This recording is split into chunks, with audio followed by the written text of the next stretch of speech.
Classes ਜਿਵੇਂ ਕਿ ਤੁਸੀਂ ਸਕਰੀਨ ਦੇ ਉੱਪਰ ਦੇਖ ਰਹੇ ਹੋ ਕਿ ਬਿਜ਼ਨਸ ਸਟੱਡੀਜ਼ ਨੂੰ ਲੈ ਕੇ ਆਪਾਂ ਵੀਡੀਓ ਤਿਆਰ ਕੀਤੀ ਹੈ। ਇਸ ਵੀਡੀਓ ਦੇ ਅੰਦਰ ਆਪਾਂ ਫਾਈਨੈਂਸ਼ੀਅਲ ਮਾਰਕੀਟਿੰਗ ਕੰਟਰੋਲਿੰਗ ਦੇ ਇੰਪੋਰਟੈਂਟ MCQs ਕੁਐਸਚਨਸ ਨੂੰ ਡਿਸਕਸ ਕਰਾਂਗੇ। ਮਾਰਕੀਟਿੰਗ ਦੇ ਅੰਦਰ 4 ਚੈਪਟਰਸ ਨੂੰ ਡਿਸਕਸ ਕਰਾਂਗੇ ਜਿਵੇਂ ਕਿ ਆਪਣੀ ਬੁੱਕਸ ਦੇ ਵਿੱਚ ਅਵੇਲੇਬਲ ਨੇ +2 ਦੀ। ਇਹ ਸਾਰਾ 12th ਬੇਸਡ ਆ ਬਟ ਆਪਣੇ ਇਹਦੇ ਵਿੱਚ ਬੇਸਿਕਸ ਕਵਰ ਕੀਤੇ ਜਾਂਦੇ ਨੇ। ਸੋ ਇਹ ਆਪਣੇ ਐਗਜ਼ਾਮਸ ਦੇ ਲਈ ਕੰਪੀਟੀਟਿਵ ਐਗਜ਼ਾਮਸ ਦੇ ਲਈ ਕੰਮ ਆਉਂਦੇ ਨੇ। So let's start without wastage of time.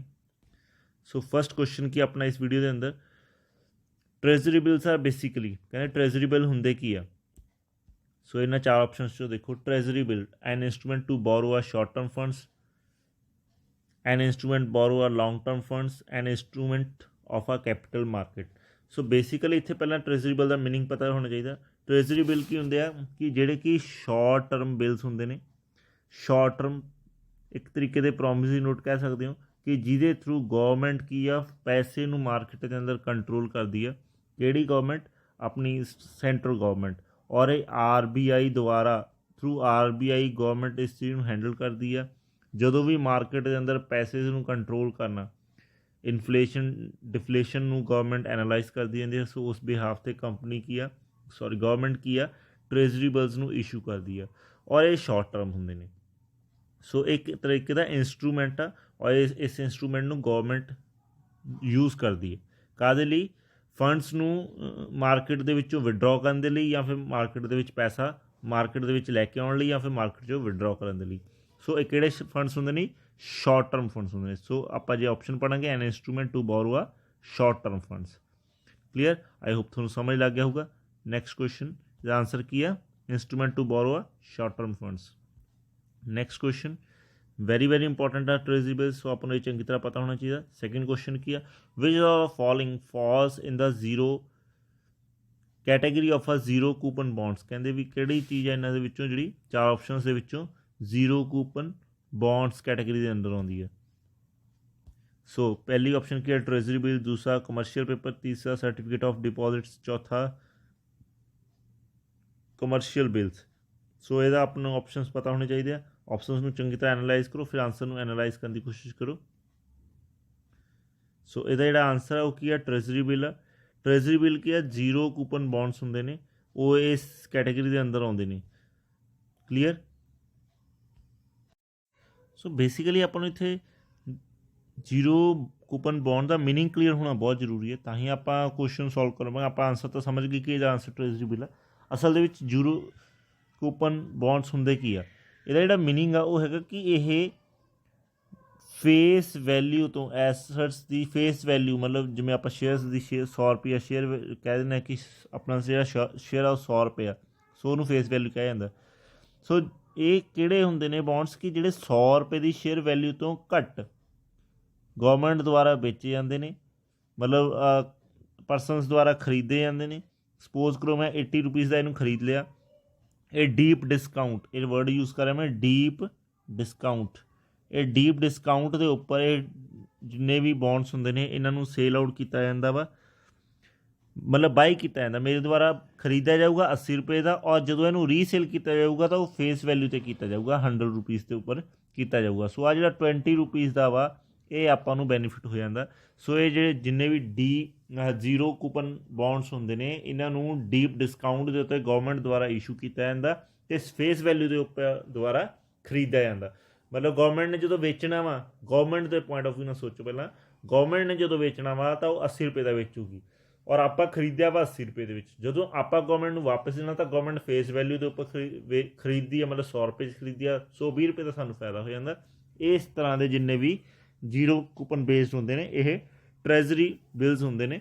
ਔਰ ਮੈਂ ਤੁਹਾਨੂੰ ਇਹਦੇ ਵਿੱਚ ਇੱਕ ਪੁਆਇੰਟ ਹੋਰ ਕਲੀਅਰ ਕਰ ਦਿੰਦਾ ਕਿ ਇਹਨਾਂ ਦੇ ਵਿੱਚ ਕੀ ਹੁੰਦਾ ਵਾ ਕਿ ਜਿੰਨਾ ਵੀ ਇਹਨਾਂ ਦੇ ਉੱਪਰ ਜ਼ੀਰੋ ਰੇਟ ਆਫ ਇੰਟਰਸਟ ਹੁੰਦਾ, ਜ਼ੀਰੋ ਰੇਟ ਆਫ ਇੰਟਰਸਟ। ਸੋ ਮੈਂ ਤੁਹਾਨੂੰ ਇੱਥੇ ਪਹਿਲਾ ਪੁਆਇੰਟ ਕੀ ਦੱਸਿਆ ਕਿ ਇਹ ਡੀਪ ਡਿਸਕਾਊਂਟ ਦੇ ਉੱਪਰ ਹੁੰਦੇ ਨੇ, deep discount. Okay, second point ਦੇ ਅੰਦਰ ਕੀ ਆ ਕਿ ਨੋ ਇੰਟਰਸਟ, ਇਹਨਾਂ ਦੇ ਉੱਪਰ ਇੰਟਰਸਟ ਨਹੀਂ ਮਿਲਦਾ। ਬਸ ਇਹਨਾਂ ਦੇ ਵਿੱਚ ਇਹੀ ਬੈਨੀਫਿਟ ਹੁੰਦਾ ਆਪਾਂ ਨੂੰ ਇਹਨਾਂ ਦਾ ਖਰੀਦਣ ਦਾ ਕਿ ਇਹ ਖਰੀਦੇ ਸਸਤੇ ਰੇਟ 'ਤੇ ਜਾਂਦੇ ਆ ਅਤੇ ਵੇਚੇ ਫੇਸ ਵੈਲਿਊ ਤੋਂ ਜਾਂਦੇ ਆ। ਮਤਲਬ ਆਪਾਂ 80 ਰੁਪਏ 'ਚ ਖਰੀਦਾਂਗੇ, 100 ਰੁਪਏ 'ਚ ਵੇਚਾਂਗੇ ਤਾਂ ਉਹ 20 ਰੁਪਏ ਦਾ ਆਪਾਂ ਨੂੰ ਡਿਸਕਾਊਂਟ ਹੋਊਗਾ। ਇਸ ਚੀਜ਼ ਨੂੰ ਕਹਿੰਦੇ ਨੇ ਟ੍ਰੇਜਰੀ ਬਿਲਸ। ਇਹ ਸ਼ਾਰਟ ਟਰਮ ਹੀ ਹੁੰਦੇ ਨੇ। ਕਲੀਅਰ? ਆਈ ਹੋਪ ਕਲੀਅਰ ਹੋ ਗਿਆ ਹੋਊਗਾ। ਨੈਕਸਟ ਕੁਐਸਚਨ ਵੱਲ ਚੱਲਦੇ ਹਾਂ। Controlling is need eight which level of the management, कहते कंट्रोलिंग किस लैवल के उपर लोड़ पैंदी है, हाँ जी टॉप लैवल ते, मिडल लैवल ते, लोअर लैवल ते, या ऑल ऑफ लैवल के उपर। So it's very simple question है कि कंट्रोलिंग ਆਪਾਂ ਨੂੰ ਬੇਸਿਕਲੀ ਹਰ ਲੈਵਲ ਦੇ ਉੱਪਰ ਜ਼ਰੂਰਤ ਪੈਂਦੀ ਹੈ, ਟੌਪ ਲੈਵਲ ਦੇ ਉੱਪਰ ਵੀ ਕੰਟਰੋਲ ਕਰਨਾ ਪੈਂਦਾ ਹਰ ਇੱਕ ਚੀਜ਼ ਨੂੰ ਮੈਨੇਜ ਕਰਨ ਦੇ ਲਈ। ਇੱਦਾਂ ਨਹੀਂ ਗਾ ਕਿ ਟੌਪ ਲੈਵਲ ਮੈਨੇਜਮੈਂਟ ਹੀ ਕੰਟਰੋਲ ਕਰਦੀ ਹੈ, ਲੋਅਰ ਮਿਡਲ ਲੈਵਲ ਮੈਨੇਜਮੈਂਟ ਵੀ ਕੰਟਰੋਲ ਕਰਦੀ ਹੈ, ਜਿਹਦੇ ਵਿੱਚ ਮੈਨੇਜਰਸ ਆ ਜਾਂਦੇ ਨੇ, ਫਿਰ ਸੁਪਰਵਾਈਜ਼ਰਸ ਵੀ ਕੰਟਰੋਲ ਕਰਦੇ ਨੇ ਐਕਟੀਵਿਟੀਜ਼ ਨੂੰ, ਕਿਹਨਾਂ ਦੀ ਇੰਪਲੋਈਜ਼ ਦੀ ਐਕਟੀਵਿਟੀਜ਼ ਨੂੰ। ਸੋ ਇਹਦਾ ਜਿਹੜਾ ਆਨਸਰ ਹੈ ਉਹ ਕੀ ਆ, all of above. So correct answer is D. Next question, controlling related to result, individual, things और मैनेजर। इत्थे बेसिकली सारे बच्चे सोच के देखो कि आंसर की होगा, और ध्यान नाल सोच के देखो कि इसका आंसर इंडिविजुअल होगा, रिजल्ट होगा, थिंग्स होगा या मैनेजर होगा। 90% बच्चे गलती कर देंगे आ। देखो कंट्रोलिंग की है, बच्चे की करेंगे मैनेजर, कंट्रोल कौन करता है, मैनेजर। नहीं, ये गलत है। Controlling is not related to manager. Controlling कल्ले मैनेजर नाल रिलेट नहीं करती, मैनेजर कंट्रोल करता वा पर उन्होंने अच्छा किस रिलेट किनू करता। सो थिंग्स नू रिलेट नहीं करता। कंट्रोलिंग आप किसी चीज़ों को तो नहीं कंट्रोल करते, किसी इंडिविजुअल्स नू नहीं कंट्रोल करता। कंट्रोलिंग किस नाल रिलेट करती है, कंट्रोलिंग रिजल्ट नाल रिलेट करती है। जदों भी आप कोई एक्टिविटी नू कंट्रोल करके प्लैनिंग नाल कंट्रोलिंग करांगे, मतलब सही ढंग नाल करांगे, कंट्रोलिंग मीनस सही ढंग नाल करना, किसी एक्टिविटीज़ गलती होने वाली चीज़ों को रोकना, तो वह आपां नू रिजल्ट मिलूगा बैटर। क्लीयर। सो इसका आंसर की है, result. So correct answer is result. Next, sale promotion is helpful in a making a effective advertisement, personal selling, both of the above, या फिर पब्लिसिटी। हाँ जी, कहते sale promotion is helpful in making effect. हाँ जी, जी cell promotion है वो आपको किस चीज़ हैल्प करती, किस चीज़ के हैल्प करती है। हुण सोचो, सपोज करो तुम कन्फ्यूज हो रहे हो भी इन्होंने तिन्ना चो चारां चो आंसर किहड़ा होगा। देखो एडवरटाइज भी हो सकता, सेल प्रमोशन किस चीज़ हैल्प करती है, मतलब सेल प्रमोशन की है असल में गुड्स की प्रमोशन करनी है ना, प्रमोशन करनी तो एडवरटाइज ही है ना। परसनल सैलिंग ऑफकोर्स वो परसनल सैलिंग भी है, सेल की प्रमोशन करनी वो परसनल सैलिंग भी है, वो अपन उस चीज़ भी हो जूगी। ओके, बोथ ऑफ अबव, मतलब आ दोने ये तो हो ही गया भी जे दोने भी हैगियां ने। बट आ गया पब्लिसिटी। असल में पब्लिसिटी करना तो सेल प्रमोशन के डिफरेंस है। पब्लिसिटी करना वो होंदा कि आप किसी चीज़ को पब्लिकली अनाउंस कर देना, बट वो सेल प्रमोशन नहीं आती। सो ਇਹਦਾ ਜਿਹੜਾ ਕਰੈਕਟ ਆਨਸਰ ਆ ਉਹ ਕੀ ਆ, ਸੀ। ਕਲੀਅਰ। ਆਈ ਹੋਪ ਤੁਹਾਨੂੰ ਸਮਝ ਲੱਗ ਗਿਆ ਹੋਊਗਾ ਕਿ ਪਬਲਿਸਿਟੀ ਦੇ ਵਿੱਚ ਆਪਾਂ ਸੇਲਸ ਨੂੰ ਪਰ ਲੈ ਕੇ ਪ੍ਰਮੋਸ਼ਨ ਨਹੀਂ ਕਰਦੇ, ਬਟ ਐਡਵਰਟਾਈਜ਼ ਨਾਲ ਆਪਣੀ ਸੇਲ ਵਧਦੀ ਆ, ਪਰਸਨਲ ਸੈਲਿੰਗ ਨਾਲ ਵੀ ਆਪਣੀ ਸੇਲ ਪ੍ਰਮੋਟ ਹੁੰਦੀ ਆ, ਮਤਲਬ ਆਪਾਂ ਨੂੰ ਹੈਲਪਫੁਲ ਹੁੰਦੀ ਹੈ। Next, which of the following is a factor of a marketing mix? very very important topic बच्चे, बहुत इंपॉर्टेंट आ मार्केटिंग मिक्स का टॉपिक। ये आम ही तौर पर फाइनल एग्जाम्स के क्वेश्चन पूछा जाता वा, चाहे वो UGC लैवल के उपर, चाहे कंपीटिटिव एग्जाम्स के उपर हो, चाहे स्कूल लैवल के उपर एग्जाम्स होंगे ने। सो कहते किहड़े फैक्टर आ जिहड़े मार्केटिंग मिक्स के अंडर आउंदे आ। सो मैं तुहानूं छोटा जिहा कॉन्सैप्ट क्लीयर करदा। मार्केटिंग मिक्स के अंदर 4 P's आउंदियां। किहड़ियां आउंदियां? Product, price, promotion and place. सो इत्थे तिन्ने हैगे, प्रोडक्ट भी हैगा, प्राइस भी हैगा, प्रमोशन भी हैगा। सो इसका आंसर की होगा, ऑल ऑफ अबव। क्लीयर जी। So next question, under which philosophy of the marketing efforts are made to bring down the cost of production to the minimum. हाँ जी, जे क्वेश्चन समझोगे तो आंसर क्लीयर हो जाऊगा, अदरवाइज कन्फ्यूज हो जाओगे। कहते under which philosophy, कहते कि फिलोसफी मतलब थिंकिंग आ जाती है of the marketing. Efforts are made to bring down the cost of production. कहते वो कि फिलोसफी आ जिसके अंदर आप एफर्ट्स करांगे कि साड़ी जी प्रोडक्शन की कॉस्ट आ किसी गुड्स नूं बनाउण दी वो घट जाए। Production concept, product concept, marketing concept या सैलिंग कॉन्सैप्ट। मैं तुहानूं थोड़ा हिंट दे देना, आ दो नहीं होणगे। मार्केटिंग कॉन्सैप्ट के अंदर आप सेल नूं वधाउण दी गल करांगे या लोगों की चॉइस की गल करांगे। सैलिंग के अंदर भी सेल की गल करांगे, प्रोडक्शन की गल नहीं करांगे। हुण दो रह गए, आ दो ऑप्शनस कैंसिल हो गया। आंसर नूं एनालाइज करना सीखो, प्रोडक्शन कॉन्सैप्ट या फिर प्रोडक्ट कॉन्सैप्ट। सो हुण सोचो, थोड़े को छोटा जिहा टाइम आ, फिर मैं तुहानूं इहदा आंसर दसदा विदिन सैकेंड्स। सो इहदा जिहड़ा करैक्ट आंसर की आ वो की आ, प्रोडक्शन कॉन्सैप्ट। हुण इत्थे एक गल समझो, ਜੇ ਆਪਾਂ ਪ੍ਰੋਡਕਟ ਦੀ ਗੱਲ ਕਰਾਂਗੇ ਤਾਂ ਉਹਦੇ ਵਿੱਚ ਸਾਰਾ ਕੁਝ ਹੀ ਆ ਜਾਊਗਾ, ਪ੍ਰੋਡਕਟ ਨੂੰ ਸੇਲ ਕਰਨ ਤੱਕ ਦਾ, ਐਨਾਲਾਈਜ਼ ਕਰਨ ਤੱਕ ਦਾ ਸਾਰਾ ਕੁਝ ਆ ਜਾਊਗਾ। ਬਟ ਇੱਥੇ production to minimum, cost of the production to minimum, so its answer is production concept. Analyse ਕਰੋ ਕਿ ਕੁਐਸਚਨ ਕੀ ਕਹਿ ਰਿਹਾ, ਫਿਰ ਉਹਦੇ ਅਕੋਰਡਿੰਗ ਆਂਸਰ ਤੁਹਾਡਾ ਜੱਜ ਹੋ ਜਾਊਗਾ ਆਪਣੇ ਆਪ ਹੀ। So next question, marketing mix does not include, ਦੇਖੋ ਫਿਰ ਆ ਗਿਆ, ਕਹਿੰਦੇ ਮਾਰਕੀਟਿੰਗ ਮਿਕਸ ਦੇ ਅੰਦਰ ਕੀ ਚੀਜ਼ ਨਹੀਂ ਇਨਕਲੂਡ ਹੁੰਦੀ। ਅਗੇਨ ਛੋਟਾ ਜਿਹਾ ਹਿੰਟ, 4 P's ਹੁੰਦੀਆਂ, ਇਹ ਬਾਰ ਬਾਰ ਤਾਂ ਦੱਸਿਆ ਜਾਏ ਯਾਦ ਹੋ ਜਾਵੇ ਕਿਹੜੀਆਂ ਕਿਹੜੀਆਂ, product, price, place and promotion.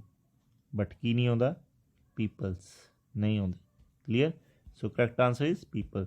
Next question, it's a government instrument for short term borrowings. हाँ जी, शॉर्ट टर्म बोरिंग्स इमीडिएटली थोड़ी ऑप्शंस चो आंसर आ जाना चाहिए। It is an instrument of the short term borrowings by the government of making maturity is less than 1 year. हाँ जी, कहते हो किहड़ी शॉर्ट टर्म बोरिंग्स आ जिहड़ी शॉर्ट टर्म हुंदी आ, मतलब गवर्नमेंट द्वारा इशू की जाती है, गवर्नमेंट ऑफ इंडिया, जिहदी मैच्योरिटी लैस दैन 1 ईयर हुंदी आ। आपां हुणे डिस्कस करके हटे हैं, कमर्शियल बिल्स, ट्रैजरी बिल्स या फिर कॉल मनी। हाँ जी, किहड़ी ओह गवर्नमेंट इंस्ट्रूमेंट आ। हुण मैं तुहानूं एक चीज़ समझा देना कि कॉल मनी भी इंस्ट्रूमेंट आ, कॉल मनी भी इंस्ट्रूमेंट आ, वो 14 डेज हुंदा वा, है ना, हैगा तो 1 ईयर तो लैस आ। बट उन्हें की पुछया, गवर्नमेंट ऑफ इंडिया, जिहड़ा गवर्नमेंट ऑफ इंडिया द्वारा इशू किया जाता।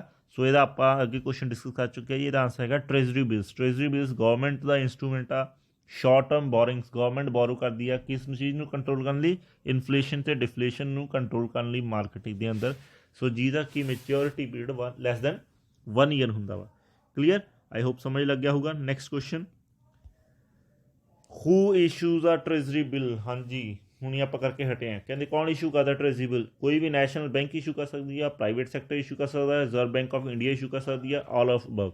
जे तुसीं लास्ट क्वेश्चन ध्यान नाल सुने तो इत्थे आंसर दे दूंगे कि कौन इशू करता जी, गवर्नमेंट ऑफ इंडिया। और गवर्नमेंट ऑफ इंडिया नूं इन्हां चों किहड़ी ऑप्शन आ जाती है, RBI। RBI की दी है, गवर्नमेंट ऑफ इंडिया दी है, इट अपनी बॉडी है।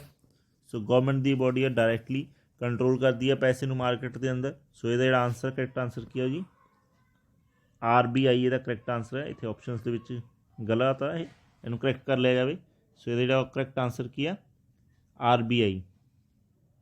RBI ਇਹਦਾ ਕਰੈਕਟ ਆਂਸਰ ਹੈ ਜੀ। ਸੋ ਨੈਕਸਟ ਕੁਐਸਚਨ ਵੱਲ ਚੱਲਦੇ ਹਾਂ ਆਪਾਂ। ਸੋ ਇਹਦਾ ਜਿਹੜਾ ਕਰੈਕਟ ਆਂਸਰ ਆ ਉਹ ਕੀ ਆ, RBI। ਇਹ ਮਿਸਟੇਕ ਹੋਈ ਆ ਇੱਥੇ ਕੁਐਸਚਨਸ ਨੂੰ। ਸੋ ਇਹਦਾ ਜਿਹੜਾ ਕਰੈਕਟ ਆਂਸਰ ਹੈ ਜੀ ਉਹ ਕੀ ਆ, RBI। ਨੈਕਸਟ ਕੁਐਸਚਨ ਵੱਲ ਚੱਲਦੇ ਹਾਂ ਆਪਾਂ। A company can raise a capital through the primary market in the form of, हाँ जी, कहते कंपनी प्राइमरी मार्केट के थ्रू किस तरीके ਦੇ ਨਾਲ ਪੈਸਾ ਇਕੱਠਾ ਕਰ ਸਕਦੀ ਹੈ। हाँ जी, ਤੁਸੀਂ ਦੇਖਣਾ ਕਿ ਕੰਪਨੀ ਜਦੋਂ ਵੀ ਫੰਡਸ ਰੇਜ਼ ਕਰਦੀ ਆ ਉਹ ਕਿਵੇਂ ਪੈਸਾ ਇਕੱਠਾ ਕਰ ਸਕਦੀ ਆ। ਉਹ ਇਕੁਇਟੀ ਸ਼ੇਅਰਸ ਵੀ ਇਸ਼ੂ ਕਰ ਸਕਦੀ ਆ, ਉਹ ਪ੍ਰੈਫਰੈਂਸ ਸ਼ੇਅਰਸ ਵੀ ਇਸ਼ੂ ਕਰ ਸਕਦੀ ਆ, ਉਹ ਡਿਬੈਂਚਰਸ ਦੇ ਥਰੂ ਵੀ ਇਸ਼ੂ ਕਰ ਸਕਦੀ ਆ। ਬੇਸਿਕਲੀ ਇੱਥੇ ਪ੍ਰਾਇਮਰੀ ਮਾਰਕੀਟ ਦਾ ਮੀਨਿੰਗ ਕਲੀਅਰ ਹੋਊਗਾ ਤਾਂ ਹੀ ਆ। ਦੋ ਤਰ੍ਹਾਂ ਦੀ ਮਾਰਕੀਟ ਹੁੰਦੀ ਆ, primary market and secondary market. Primary market ਹੁੰਦੀ ਹੈ ਜਦੋਂ ਨਵੇਂ ਸ਼ੇਅਰਸ ਡਿਬੈਂਚਰਸ ਇਸ਼ੂ ਕੀਤੇ ਜਾਂਦੇ ਫਸਟ ਟਾਈਮ, ਜਦੋਂ ਫਸਟ ਟਾਈਮ ਇਸ਼ੂ ਕੀਤੇ ਜਾਂਦੇ ਆ ਉਸ ਚੀਜ਼ ਨੂੰ ਪ੍ਰਾਇਮਰੀ ਮਾਰਕੀਟ ਕਹਿੰਦਾ। ਸੋ ਇਹਦੇ ਅੰਦਰ ਇਕੁਇਟੀ ਸ਼ੇਅਰਸ ਰਾਹੀਂ ਵੀ, ਪ੍ਰੈਫਰੈਂਸ ਰਾਹੀਂ, ਡਿਬੈਂਚਰਸ ਰਾਹੀਂ ਵੀ ਕੰਪਨੀ ਕੀ ਆ, पैसा इकट्ठा करती है। सो ਇਹਦਾ ਜਿਹੜਾ ਕਰੈਕਟ ਆਂਸਰ ਹੈ ਉਹ ਕੀ ਹੋਊਗਾ, all of above. Clear, so next question, a company can raise the capital through a primary market in the form of a market. So आप ऑलरेडी कर चुके हैं, ਇਹਦਾ आंसर ਕੀ ਹੈ, all of above. Next question, the process of holding shares in electronic form is known as. हाँ जी, ਕਹਿੰਦੇ ਜਿਹੜੇ ਸ਼ੇਅਰਸ ਨੂੰ ਆਪਾਂ ਇਲੈਕਟ੍ਰੋਨਿਕਲੀ, ਮਤਲਬ ਆਪਣਾ ਸਾਰਾ ਡਾਟਾ ਆਨਲਾਈਨ ਚੜ੍ਹ ਜਾਂਦਾ, ਜਸਟ ਆਪਾਂ ਨੂੰ ਡਿਟੇਲ ਮਿਲ ਜਾਂਦੀ ਇੱਕ ਪ੍ਰਿੰਟ ਦੀ ਫਾਰਮ ਦੇ ਵਿੱਚ, ਉਸ ਚੀਜ਼ ਨੂੰ ਕੀ ਕਿਹਾ ਜਾਂਦਾ ਵਾ ਕਿ ਦੇਖੋ ਜਦੋਂ ਵੀ ਕੋਈ ਕਾਗਜ਼ ਦੇ ਉੱਪਰ ਆਪਾਂ ਨੂੰ ਲਿਖ ਕੇ ਉਹਨੂੰ ਉਹ ਮਟੀਰੀਅਲਿਸਟਿਕ ਹੋ ਗਿਆ, ਮਤਲਬ ਮਟੀਰੀਅਲ ਵੈਲਿਊ ਹੋ ਗਈ, ਹੈ ਨਾ, ਵੀ ਆਪਣੇ ਕੋਈ ਆਪਾਂ ਨੂੰ ਰਿਟਰਨ ਦੇ ਵਿੱਚ ਆਪਾਂ ਨੂੰ ਹੱਥ ਨਾਲ ਰਜਿਸਟਰ ਦੇ ਉੱਪਰ ਨੋਟ ਕਰਕੇ ਦੇ ਰਿਹਾ, ਉਹ ਮਟੀਰੀਅਲਿਸਟਿਕ ਆ। ਹੁਣ ਆਪਣੇ ਜਿਵੇਂ ਆਪਾਂ ਨੂੰ ਆਨਲਾਈਨ ਆਪਾਂ ਨੂੰ ਪੇਮੈਂਟ ਟਰਾਂਸਫਰ ਕਰ ਦਿੰਦਾ, ਉਹ ਕੀ ਆ, ਡਿਜੀਟਲ ਆ। ਸੋ ਉਵੇਂ ਹੀ ਇਲੈਕਟ੍ਰੋਨਿਕ ਫਾਰਮ ਦੇ ਵਿੱਚ ਜੋ ਵੀ ਆਪਾਂ ਨੂੰ ਡਾਟਾ ਪ੍ਰੋਵਾਈਡ ਕਰਵਾਇਆ ਜਾਂਦਾ, ਸ਼ੇਅਰਸ ਨੂੰ ਆਪਾਂ ਰਜਿਸਟਰ ਕਰਵਾਉਂਦੇ ਹਾਂ ਆਨਲਾਈਨ, ਤਾਂ ਉਹ ਸਾਰੀ ਪ੍ਰੋਸੈਸ ਕੀ ਆ, ਉਸ ਚੀਜ਼ ਨੂੰ ਡੀਮਟੀਰੀਅਲਾਈਜੇਸ਼ਨ ਕਿਹਾ ਜਾਂਦਾ ਜੀ। ਕੀ ਕਿਹਾ ਜਾਂਦਾ, ਡੀਮਟੀਰੀਅਲਾਈਜੇਸ਼ਨ ਕਿਹਾ ਜਾਂਦਾ। ਕਲੀਅਰ, ਜਿਹੜੇ ਵੀ ਸ਼ੇਅਰਸ ਆਪਾਂ ਨੂੰ ਜਸਟ ਮਤਲਬ ਆਪਾਂ ਨੂੰ ਆਨਲਾਈਨ ਦਿਖੂਗਾ ਕਿ ਸਾਡੇ ਇੰਨੇ ਸ਼ੇਅਰਸ ਨੇ ਮਾਰਕੀਟ ਦੇ ਅੰਦਰ ਇਨਵੈਸਟ ਕੀਤੇ ਹੋਏ, ਉਸ ਚੀਜ਼ ਨੂੰ ਕਿਹਾ ਜਾਂਦਾ dematerialisation. Clear, dematerialisation. Next question,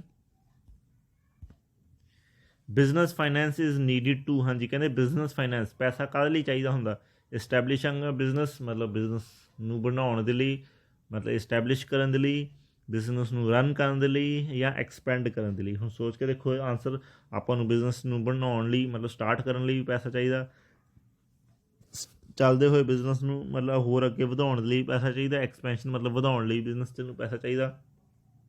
so I think ਇਹਦਾ ਕਰੈਕਟ ਆਨਸਰ ਤੁਹਾਨੂੰ ਸਭ ਨੂੰ ਪਤਾ ਲੱਗਿਆ ਹੋਊਗਾ ਕਿ D, all of above. Next question.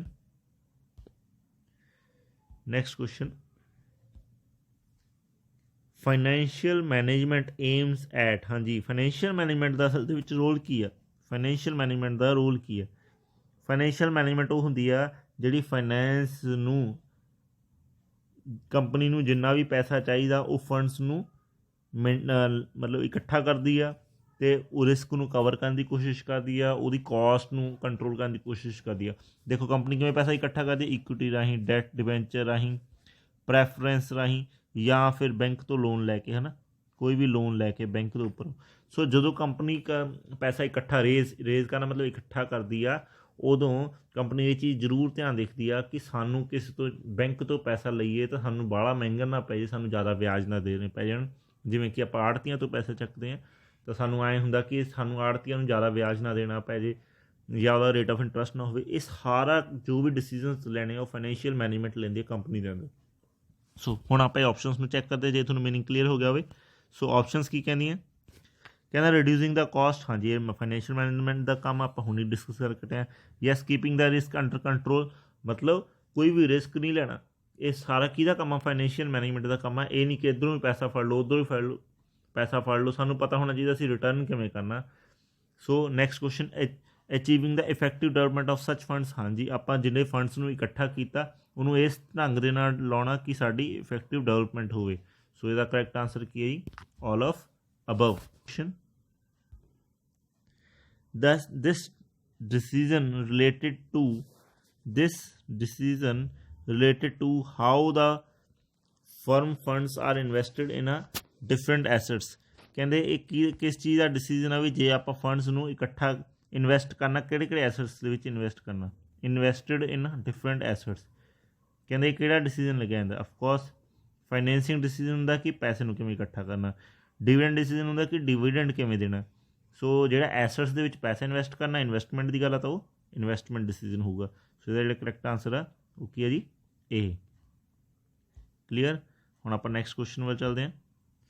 The overall financial risk depend upon the, ਹਾਂਜੀ overall financial risk depend upon the, financial risk ਕੀ ਹੁੰਦਾ, ਫਾਈਨੈਂਸ਼ੀਅਲ ਰਿਸਕ ਹੁੰਦਾ ਜੀ ਇਕੁਇਟੀ ਐਂਡ ਡਿਬੈਂਚਰਸ ਨੂੰ ਆਪਾਂ ਕਿਸ ਰੇਸ਼ੋ ਦੇ ਵਿੱਚ ਇਸ਼ੂ ਕਰਦੇ ਹਾਂ ਉਸ ਚੀਜ਼ ਨੂੰ ਫਾਈਨੈਂਸ਼ੀਅਲ ਰਿਸਕ ਕਹਿੰਦੇ ਆ। ਸੋ ਜਿੰਨੇ ਜ਼ਿਆਦਾ ਡੈਟਸ ਹੋਣਗੇ ਜਾਂ ਜ਼ਿਆਦਾ ਇਕੁਇਟੀ ਹੋਣਗੇ ਉਹਨਾਂ ਦੋਨਾਂ ਦਾ ਹਮੇਸ਼ਾ ਹੀ ਰਿਸਕ ਰਹਿੰਦਾ ਵਾ। ਜੇ ਜ਼ਿਆਦਾ ਇਕੁਇਟੀਸ ਇਸ਼ੂ ਕਰਤੇ ਤਾਂ ਇਹਦਾ ਮਤਲਬ ਇਹ ਹੋਊਗਾ ਕਿ ਕੰਪਨੀ ਦੀ ਜਿਹੜੀ ਓਨਰਸ਼ਿਪ ਆ ਉਹ ਜ਼ਿਆਦਾ ਹੱਥਾਂ 'ਚ ਚਲੀ ਗਈ। ਸੋ ਕੰਪਨੀ ਆਪਣਾ ਕੰਟਰੋਲ ਖੋ ਲੈਂਦੀ ਆ, ਡਿਸੀਜ਼ਨ ਮੇਕਿੰਗ 'ਚ ਪ੍ਰੋਬਲਮ ਆਉਂਦੀ ਆ। ਬਟ ਜੇ ਜ਼ਿਆਦਾ ਡੈਟਸ ਇਸ਼ੂ ਕਰਤੇ ਤਾਂ ਕੰਪਨੀ ਨੂੰ ਰਿਸਕ ਰਹਿੰਦਾ ਕਿ ਅਸੀਂ ਰੇਟ ਆਫ ਉਹਨਾਂ ਦਾ ਜਿਹੜਾ ਇੰਟਰਸਟ ਪੇਮੈਂਟ ਕਰਨੀ ਆ ਤਾਂ ਉਹ ਕਿਵੇਂ ਕਰਾਂਗੇ ਜੇ ਸਾਨੂੰ ਪ੍ਰੋਫਿਟਸ ਘੱਟ ਹੋਏ। So financial risk overall financial risk depend upon the. So ਇਹਦੇ ਅਕੋਰਡਿੰਗ ਗੱਲ ਮੈਂ ਕਿਹਦੀ ਕੀਤੀ, ਇਕੁਇਟੀਜ਼ ਅਤੇ ਡੈਟ ਦੀ। ਸੋ ਉਹਦੇ ਅਕੋਰਡਿੰਗ ਆਪਸ਼ਨ ਏ ਆਨਸਰ ਹੋਊਗਾ, the proportion of the debt in the total capital. Total capital means equity. Clear. So ਇਹਦਾ ਜਿਹੜਾ ਕਰੈਕਟ ਆਨਸਰ ਹੈ ਉਹ ਕੀ ਹੈ ਜੀ, A. Next question, the financial plans are drawn by taking in to the consideration, ਹਾਂਜੀ ਕਹਿੰਦੇ financial plans ਕਿਹੜੀ ਚੀਜ਼ਾਂ ਨੂੰ ਕੰਸੀਡਰੇਸ਼ਨ ਮਤਲਬ ਕਿਹੜੀ ਚੀਜ਼ਾਂ ਨੂੰ ਧਿਆਨ ਵਿੱਚ ਰੱਖ ਕੇ ਬਣਾਏ ਜਾਂਦੇ ਨੇ ਪਲੈਨਸ। ਸੋ ਇਹਦਾ ਆਪਸ਼ਨ ਦੇਖੋ, ਆਪਾਂ ਇਨਵੈਸਟਮੈਂਟ ਨੂੰ ਲੈ ਕੇ ਹੀ ਆਪਾਂ ਫਾਈਨੈਂਸ਼ੀਅਲ ਪਲਾਨ ਕਰਦੇ ਹਾਂ। ਫਾਈਨੈਂਸ਼ੀਅਲ ਪਲਾਨ ਮੀਨਸ ਸਾਨੂੰ ਕਿੰਨਾ ਕੁ ਪੈਸਾ ਚਾਹੀਦਾ, ਇਹ ਅਸੀਂ ਕਿੱਥੋਂ ਸੋਚਦੇ ਹਾਂ। ਜੋ ਅਸੀਂ ਕਿਤੇ ਇਨਵੈਸਟਮੈਂਟ ਕਰਨੀ ਹੋਈ ਉਹਦੇ ਬਾਰੇ ਸੋਚਾਂਗੇ ਕਿ ਮੈਨੂੰ 5 ਲੱਖ ਰੁਪਈਆ ਚਾਹੀਦਾ, ਉੱਥੇ ਇਨਵੈਸਟ ਕਰਨਾ, 2 ਲੱਖ ਉੱਥੇ ਇਨਵੈਸਟ ਕਰਨਾ। ਸੋ ਇਹ ਸਾਰਾ ਕੁਛ ਅਸੀਂ ਪਲਾਨ ਦੇ ਅੰਦਰ ਲੈ ਕੇ ਆਵਾਂਗੇ ਕਿ ਮੈਂ ਇੰਨੇ ਐਸੈਟਸ ਨੂੰ ਖਰੀਦਣੇ ਆ ਤਾਂ ਸੋ ਪਰਫੋਰਮਿੰਗ ਆਫ ਦਾ ਆਰਗੇਨਾਈਜੇਸ਼ਨ, ਅਸੀਂ ਕਿਸ ਲੈਵਲ 'ਤੇ ਪਰਫੋਰਮ ਕਰਨਾ, ਇਹ ਵੀ ਫਾਈਨੈਂਸ਼ੀਅਲ ਮੈਨੇਜਮੈਂਟ ਦਾ ਪਾਰਟ ਆ ਗਿਆ। ਗਰੋਥ, ਅਸੀਂ ਕਿੰਨੀ ਗਰੋਥ ਕਰਨੀ ਆ, ਬਿਜ਼ਨਸ ਨੂੰ ਐਕਸਪੈਂਡ ਕਰਨਾ, ਸੋ ਇਹ ਵੀ ਫਾਈਨੈਂਸ਼ੀਅਲ ਦਾ ਪਾਰਟ ਆ ਗਿਆ। ਸੋ ਇਹਦਾ ਜਿਹੜਾ ਕਰੈਕਟ ਆਨਸਰ ਹੈ D. Next question, which of the following is not a part of the honours fund. हाँ जी, ये बड़ा इंपॉर्टेंट है, बच्चे कन्फ्यूज हो जाते हैं। बच्चे का आंसर लिख के आते रिजर्व एंड सरप्लस कि रिजर्व एंड सरप्लस की आ ऑनर का पार्ट आ नहीं गा। हुण ध्यान नाल समझो, बैलेंस शीट बनाने आप, बैलेंस शीट के अंदर आप कैपिटल लिखते हैं, कैपिटल के विच की आउंदा उत्थों तुहानूं पता लग जू। कैपिटल के अंदर इक्विटी भी आउंदा, कैपिटल के अंदर प्रैफरेंस भी आउंदा, कैपिटल के अंदर रिजर्व एंड सरप्लस भी आउंदा, शेयर होल्डर फंड्स के अंदर ये सारे हैडिंग आउंदे आ। की नहीं आउंदा, की नहीं आउंदा बच्चे, जे नहीं आउंदा तो वो की हुंदा जी, डिबेंचर्स। डिबेंचर्स नहीं आउंदे, डिबेंचर्स कित्थे आंदे ने, लॉन्ग टर्म बोरिंग्स के अंदर, कित्थे आंदे ने, लॉन्ग टर्म बोरिंग्स के अंदर। So it's not a part of the honours fund, ये ऑनर्स फंड पार्ट नहीं गा, ये तो कंपनी लाइबिलिटी आ, जो कंपनी ने बंद होना इन्होंने पेमेंट करनी पैंदी है। क्लीयर। सो इसका करैक्ट आंसर की है debentures. Next question, which of the following factor affect the financial decision. कहते किहड़ी चीज़ है जी इफैक्ट करती है फाइनैशियल डिसीजनस नूं। कॉस्ट इफैक्ट करती है, रिस्क इफैक्ट करता, कैश फ्लो पोजीशन इफैक्ट करती है। ऑफकोर्स जो भी असी फाइनैशियल डिसीजन लैना वा तो कॉस्ट मैटर करती है कि जो असी किसी तो पैसे उधार लैने आ तो सानू उहदा किन्ना क ब्याज पऊगा। सो कॉस्ट मैटर करती है। ऑफकोर्स रिस्क भी मैटर करता, क्योंकि असी रिस्क किन्ना क रिस्क लै रहे हैं कि सानू पैसे मोड़ने कित्थों असी, सानू ये साडा रिस्क हुंदा कि जे कल नूं साडी रिटर्न ना आई, सानू प्रॉफिट्स ना होए तो असी पैसे किवें मोड़ांगे, ये रिस्क आ साडा। So in financial decision cash flow position भी आउंदी है। कारण की आ कि कैश मतलब साडी पोजीशन मतलब साडे कोले किन्ना कैश पिया वा, ਜਾਂ ਅਸੀਂ ਇਹ ਕਿਹੜੀ ਬਿਜ਼ਨਸ ਦੇ ਵਿੱਚ ਇਨਵੈਸਟ ਕਰ ਰਹੇ ਹਾਂ ਕਿ ਸਾਨੂੰ ਦੁਬਾਰਾ ਇਨਕਮ ਹੋਊਗੀ ਅਤੇ ਅਸੀਂ ਰਿਟਰਨ ਕਰ ਦਾਂਗੇ ਜਿਨ੍ਹਾਂ ਤੋਂ ਅਸੀਂ ਪੈਸੇ ਲਏ ਆ। ਸੋ ਇਹਦਾ ਕਰੈਕਟ ਆਨਸਰ ਕੀ ਹੈ ਜੀ, ਕਰੈਕਟ ਆਨਸਰ ਕੀ ਬਣਿਆ ਇਹਦਾ, ਆਲ of above. Clear, I hope ਤੁਹਾਨੂੰ ਸਮਝ ਲੱਗ ਗਿਆ ਹੋਊਗਾ ਇਹਦਾ ਕਰੈਕਟ ਆਨਸਰ ਕੀ ਬਣਿਆ, ਆਲ of above. Next question, dash. ਜਿੰਨੇ ਵੀ ਮਾਰਕੀਟਿੰਗ ਦੇ ਕੁਐਸਚਨਸ ਹੋਣਗੇ ਹਮੇਸ਼ਾ ਕਨਫਿਊਜ਼ਿੰਗ ਹੋਣਗੇ, ਜੇ ਤੁਸੀਂ ਉਹਨਾਂ ਕੁਐਸਚਨਸ ਨੂੰ ਧਿਆਨ ਨਾਲ ਪੜ੍ਹ ਕੇ ਐਨਾਲਾਈਜ਼ ਕਰੋਗੇ ਤਾਂ ਆਨਸਰ ਸਮਝ ਲੱਗੂਗਾ। हाँ जी, हुण इस क्वेश्चन को पढ़ो, dash where this deal accomplish between buyer and a seller through a medium of phone letter और through a medium of internet. कहते कोई भी आपां डील करते हैं, ध्यान नाल क्वेश्चन समझो, कोई भी आपां डील करते हैं मतलब बाइंग एंड सैलर, बायर ते सैलर डील करते हैं, चाहे वो मीडियम ऑफ फोन आ, चाहे लैटर के थ्रू, चाहे इंटरनेट के थ्रू, उस चीज़ को की कहा जाता। ਹੁਣ ਪਲੈਨਿੰਗ ਕਹਿ ਜਾਊਗਾ, ਸੈਲਿੰਗ ਕਹਿ ਜਾਊਗਾ, ਮਾਰਕੀਟਿੰਗ ਕਹਿ ਜਾਊਗਾ, ਮਾਰਕੀਟ ਕਹਿ ਜਾਊਗਾ। ਅਸਲ ਦੇ ਵਿੱਚ ਬੱਚੇ ਕੀ ਕਰਦੇ ਆ, ਇਹਦਾ ਆਨਸਰ ਮਾਰਕੀਟਿੰਗ ਲਾ ਕੇ ਆਉਂਦੇ ਨੇ, ਕਿਉਂਕਿ ਜੀ ਇਹ ਫੋਨ ਵੀ ਆ ਗਿਆ ਜੀ, ਇੰਟਰਨੈਟ ਵੀ ਆ ਗਿਆ ਜੀ, ਇਹ ਲੈਟਰ ਆ ਗਿਆ, ਇਹ ਬੰਦਾ ਹੀ ਡੀਲ ਕਰ ਰਿਹਾ ਵਾ, ਸੋ ਮਾਰਕੀਟਿੰਗ ਦਾ ਨੇ। ਬਟ ਨਹੀਂ, ਨਾ ਹੀ ਇਹ ਸੈਲਿੰਗ ਆ, ਨਾ ਹੀ ਇਹ ਪਲੈਨਿੰਗ ਆ, ਨਾ ਹੀ ਇਹ ਮਾਰਕੀਟਿੰਗ ਆ ਜੀ। ਇਹ ਆਨਸਰ ਕੀ ਆ, ਮਾਰਕੀਟ ਆ ਜੀ। ਕਿਉਂ? ਕਿਉਂਕਿ ਮਾਰਕੀਟ ਦੇ ਅੰਦਰ ਹੀ ਬੈਠ ਕੇ ਬੰਦਾ ਬਾਇਰ ਅਤੇ ਸੈਲਰ ਆਪਸ 'ਚ ਕੌਂਟੈਕਟ ਵਿੱਚ ਆਉਂਦੇ ਨੇ। ਮਾਰਕੀਟਿੰਗ ਤਾਂ ਹੁੰਦਾ ਕਿ ਅਸੀਂ ਪ੍ਰੋਡਕਟ ਕਿਵੇਂ ਦਾ ਬਣਾਉਣਾ, ਪੈਕਿੰਗ ਕਿਵੇਂ ਦੀ ਕਰਨੀ ਹੈ, ਲੇਬਲਿੰਗ ਕਿਵੇਂ ਦੀ ਕਰਨੀ ਹੈ, ਕਸਟਮਰਸ ਨੂੰ ਕਿਹੋ ਜਿਹਾ ਪ੍ਰੋਡਕਟ ਚਾਹੀਦਾ, ਨਾ ਕਿ ਉਹ ਕਸਟਮਰ ਅਤੇ ਬਾਇਰ ਆਪਸ 'ਚ ਲਿੰਕ ਆਊਟ ਹੁੰਦੇ ਆ। ਮਾਰਕੀਟ ਹੁੰਦੀ ਆ ਐਡਵਰਟਾਈਜ਼ ਕਰਨਾ, ਐਡਵਰਟਾਈਜ਼ ਕਰਨਾ, ਨਾ ਕਿ ਪ੍ਰੋਡਕਟ ਵੇਚਣਾ। ਇੱਥੇ ਪ੍ਰੋਡਕਟ ਵੇਚਣ ਦੀ ਗੱਲ ਕਰ ਰਿਹਾ ਕਿ ਉਹ ਸੈਲਰ ਅਤੇ ਬਾਇਰ ਆਪਸ 'ਚ ਡੀਲ ਕਰਦੇ ਆ। ਕਿਵੇਂ ਡੀਲ ਕਰਦੇ ਆ? Through market. ਇੱਕ ਮਾਰਕੀਟ ਹੁੰਦੀ ਆ ਜਿੱਥੇ ਸੈਲਰ ਅਤੇ ਬਾਇਰ ਮਿਲਦਾ ਵਾ। ਕਲੀਅਰ। ਸੋ ਇਹਦਾ ਜਿਹੜਾ ਕਰੈਕਟ ਆਨਸਰ ਉਹ ਕੀ ਆ, market. Which of the following is the feature of the marketing. हाँ जी, किहड़ा फीचर है मार्केटिंग का? मैं हुणी गल करके ना मार्केटिंग का किहड़ा फीचर है जिथे कस्टमर्स की वैल्यू नूं चैक किया जाता, कस्टमर दी इच्छावां, उन्होंने नीड्स की ने, उन्होंने वांट्स की ने। अब देखो पहला ऑप्शन भी आ गया, क्रिएटिंग आ मार्केट ऑफरिंग, मतलब मार्केट के अंदर लोगों को की चाहिए, आपां उन्हें की ऑफर करना, ये बारे रिसर्च की जाती है। सो ये करैक्ट आंसर है जी वो की आ, D. Next question, dash concept. हुण अगेन देखो मार्केटिंग का क्वेश्चन थोड़ा देखने पढ़ने लेंथी लगूगा बट सौखा बहुत है। Concept of based on the company who believe in the philosophy that quality of the goods और services of a goods standard can easily attract the customer. कहते किहड़ी चीज़ की मतलब किस फिलोसफी के अंदर आप ये चीज़ सोचते हैं कि गुड्स की quality of the goods and services of the goods standard, मतलब जी आप गुड्स वेचनिया तो उन्होंने जी क्वालिटी आ can easily attract the customer, ये चीज़ा कस्टमर को अट्रैक्ट करदियाँ। जिवें आप कह दें क्वालिटी बहुत वधिया प्रोडक्ट की, तो इस प्रोडक्ट में जो तुसीं वरतोगे तो असीं तुहानूं घरे जाके असीं कोई से भी प्रोडक्ट आप एग्जाम्पल लाइक AC आ कि कोई वधिया ब्रांड का प्रोडक्ट आ तो कंपनी कहती है भी असीं तुहाडे घरे जाके फिट करके आवांगे, वो की सर्विसिज हो गया। ਜਾਂ ਅਸੀਂ 2 ਸਾਲ ਤੱਕ ਤੁਹਾਡੀ ਸਰਵਿਸਿਜ਼ ਕਰਾਂਗੇ, ਇਹਦੀਆਂ 2 ਸਰਵਿਸਿਜ਼ ਫ੍ਰੀ ਨੇ। ਸੋ ਇਹ ਕੀ ਹੋ ਗਿਆ, ਸਰਵਿਸਿਜ਼ ਹੋ ਗਿਆ ਨਾ। ਸੋ ਇਹ ਕਹਿੰਦਾ ਕਿਹੜਾ ਕੌਨਸੈਪਟ ਆ, ਕਿਸ ਕੌਨਸੈਪਟ ਕਿਸ ਫਿਲੋਸਫੀ ਦੇ ਅੰਦਰ ਇਹ ਚੀਜ਼ ਆਉਂਦੀ ਆ ਕਿ ਇਹ ਦੋਨੇ ਚੀਜ਼ਾਂ ਕਵਰ ਹੁੰਦੀਆਂ ਕਿ ਕਸਟਮਰ ਆਟੋਮੈਟਿਕਲੀ ਅਟਰੈਕਟ ਹੁੰਦਾ। ਮਾਰਕੀਟਿੰਗ ਕੌਨਸੈਪਟ ਆ, ਪ੍ਰੋਡਕਸ਼ਨ ਕੌਨਸੈਪਟ ਆ, ਪ੍ਰੋਡਕਟ ਕੌਨਸੈਪਟ ਆ ਜਾਂ ਸੈਲਿੰਗ ਕੌਨਸੈਪਟ ਆ। ਸੋਚ ਕੇ ਦੇਖੋ ਇਹਦਾ ਆਂਸਰ ਕੀ ਹੋਊਗਾ। Little bit confusing but very easy. So ਇਹਦਾ ਕਰੈਕਟ ਆਂਸਰ ਕੀ ਆ, ਪ੍ਰੋਡਕਟ ਕੌਨਸੈਪਟ। ਹੁਣ ਦੇਖੋ ਮੈਂ ਤੁਹਾਨੂੰ ਦੱਸਿਆ ਸੀ ਮਾਰਕੀਟਿੰਗ ਕੌਨਸੈਪਟ ਅੰਦਰ ਸੇਲ ਦੀ ਗੱਲ ਨਹੀਂ ਹੁੰਦੀ, ਉਹ ਗੱਲ ਕਰਦਾ ਵੀ ਸੇਲ ਪ੍ਰਮੋਸ਼ਨ ਦੀ ਗੱਲ ਕਰੂਗਾ, ਐਡਵਰਟਾਈਜ਼ ਦੀ ਗੱਲ ਕਰੂਗਾ। ਪ੍ਰੋਡਕਸ਼ਨ ਦੀ ਹੁੰਦੀ ਤਾਂ ਇਕੱਲੀ ਕੁਆਲਿਟੀ ਦੀ ਗੱਲ ਕਹਿ ਸਕਦੇ ਸੀ, ਬਟ ਇੱਥੇ ਸਰਵਿਸਿਜ਼ ਆ ਗਿਆ। ਸਰਵਿਸਿਜ਼ ਕੀ ਆ, ਪ੍ਰੋਡਕਸ਼ਨ ਤੋਂ ਬਾਅਦ ਦੀ ਗੱਲ ਹੁੰਦੀ ਹੈ। ਸੋ ਪ੍ਰੋਡਕਸ਼ਨ ਵੀ ਨਹੀਂ ਹੋ ਸਕਦਾ। ਸੈਲਿੰਗ ਦੀ ਗੱਲ ਹੁੰਦੀ ਤਾਂ ਸਿਰਫ ਸੇਲ ਦੀ ਗੱਲ ਕੀਤੀ ਜਾਂਦੀ, ਉੱਥੇ ਕੁਆਲਿਟੀ ਦੀ ਗੱਲ ਨਾ ਕੀਤੀ ਜਾਂਦੀ। ਪ੍ਰੋਡਕਟ ਦੀ ਗੱਲ ਆ ਗਈ ਤਾਂ ਪ੍ਰੋਡਕਟ ਦੇ ਅੰਦਰ ਸਾਰਾ ਕੁਛ ਹੀ ਹੁੰਦਾ। ਆਪਾਂ ਪ੍ਰੋਡਕਟ ਬਣਾਉਂਦੇ ਆ, ਉਹਦੀ ਕੁਆਲਿਟੀ ਆ, ਫਿਰ ਉਸ ਪ੍ਰੋਡਕਟ ਨੂੰ ਸੇਲ ਕਿਵੇਂ ਕਰਨਾ, ਉਹਦੀ ਸਰਵਿਸਿਜ਼ ਕਿਹੜੀਆਂ ਕਿਹੜੀਆਂ ਪ੍ਰੋਵਾਈਡ ਕਰਨੀਆਂ, ਉਹ ਵੀ ਇਹਦੇ ਅੰਦਰ ਹੁੰਦਾ। ਸੋ ਇਹਦਾ ਕਰੈਕਟ ਆਂਸਰ ਹੈ ਉਹ ਕੀ ਆ, product concept. So next, dash is the process of classification of the product into a different groups on the basis of some of its important characteristics। ਹਾਂਜੀ, ਉਹ ਕੀ ਕਹਿੰਦਾ, ਕੁਐਸਚਨ ਨੂੰ ਸਮਝੋ। ਕਹਿੰਦਾ ਉਹ ਕਿਹੜੀ ਪ੍ਰੋਸੈਸ ਆ ਜਿਹਦੇ ਅੰਦਰ ਆਪਾਂ ਕਲਾਸੀਫਿਕੇਸ਼ਨ ਕਰਦੇ ਹਾਂ। ਦੇਖੋ ਉਹ ਕਹਿੰਦਾ ਕਲਾਸੀਫਿਕੇਸ਼ਨ ਕਰਦੇ ਕਿਸੇ ਪ੍ਰੋਡਕਟ ਦੀ, ਧਿਆਨ ਨਾਲ ਸਮਝੋ, ਤੁਹਾਨੂੰ ਆਪਣੇ ਆਨਸਰ ਪਤਾ ਲੱਗ ਜਾਣਾ। into a different groups on the basis of some important characteristics। ਮਤਲਬ ਇੰਪੋਰਟੈਂਟ ਕਰੈਕਟਰਿਸਟਿਕਸ ਮਤਲਬ ਅਲੱਗ ਅਲੱਗ ਵਿਸ਼ੇਸ਼ਤਾਵਾਂ। ਇਸ ਪ੍ਰੋਡਕਟ ਦੀ ਏ ਦੀ ਆਹ ਕੁਆਲਿਟੀ ਆ, ਬੀ ਦੀ ਆਹ ਕੁਆਲਿਟੀ ਆ, ਸੀ ਦੀ ਆਹ ਕੁਆਲਿਟੀ ਆ। ਕਹਿੰਦਾ ਫਿਰ ਆਪਾਂ ਉਹ ਚੀਜ਼ ਕਿਹੜੀ ਆਊਗੀ ਇਹਨਾਂ 'ਚੋਂ।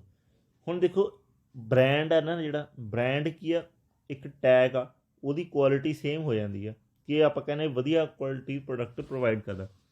ਸੋ ਸਟੈਂਡਰਡਾਈਜ਼, ਪੈਕਿੰਗ ਜਾਂ ਫਿਰ ਗ੍ਰੇਡਿੰਗ। ਸੋ ਇਹਦਾ ਜਿਹੜਾ ਕਰੈਕਟ ਆਂਸਰ ਉਹ ਕੀ ਆ, ਗ੍ਰੇਡਿੰਗ ਆ। ਗ੍ਰੇਡਿੰਗ ਕਿਵੇਂ ਆ, ਹੁਣ ਇਸ ਚੀਜ਼ ਨੂੰ ਸਮਝੋ। ਕਹਿੰਦਾ different groups on the basis of some important characteristics।